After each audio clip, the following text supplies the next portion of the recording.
রাজু ফটোটা দেখার পর ধীরে ধীরে পেছনে তাকায়, আর তখনই তার বুক ঠান্ডা হয়ে যায়, কারণ রুমের অন্ধকার কোণায় সত্যিই কেউ দাঁড়িয়েছিল।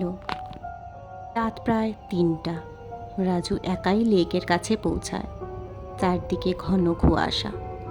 হঠাৎ পিছন থেকে একটা কণ্ঠ ভেসে আসে, আমি জানতাম তুই এখানে আসবি। রাজু পেছনে তাকিয়ে জমে যায়, কারণ সেখানে দাঁড়িয়েছিল আকাশ, রিমির সবচেয়ে কাছের বন্ধু। আকাশ ধীরে ধীরে বলল, রিমি মারা যাওয়ার আগের রাতে আমাকে সব বলেছিল। সে জেনে গেছিল তুই ওকে ঠকাচ্ছিলি, আর সেদিন লেকের পাশে তোদের ভয়ঙ্কর ঝগড়া হয়েছিল।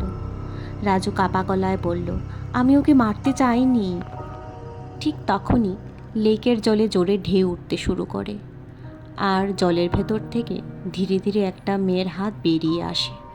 রাজু ভয় পেয়ে পিছিয়ে যেতে থাকে, কিন্তু হঠাৎ তার পা পিছলে সে সরাসরি লেকের জলে পড়ে যায়।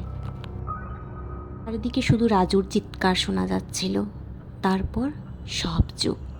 কয়েক সেকেন্ড পরে জলের ঠিক পাশের পাড় থেকে রাজুর ফোনটা পাওয়া যায়, আর স্ক্রিনে তখন লেখা, ডিলিট ফর এভরিওয়ান।